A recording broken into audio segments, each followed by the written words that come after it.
Welcome to the install video of the 2015 and up TricLED fog light cover with LED and integrated turn signal lights.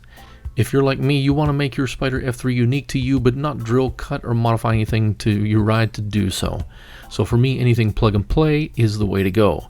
In this video, I'll cover the install of the lights on my 2018 Spyder F3. The body style and locations of plugs are pretty much the same for all years of 2015 and up.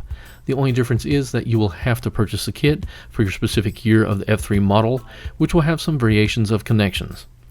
You can get this kit on Amazon, Sling Mods, and TricLED's websites, but a word of caution is when buying on Amazon, some kits are not 100% plug and play. The kit I am installing is from Sling Mods and came with everything needed to hook up the lights. The only thing you will need is a T20 Torx wrench and 5mm Allen wrench, zip ties, electrical tape which I use in the video, or heat shrink tubing which I do not use in the video, and some cleaning rags and a light to see with.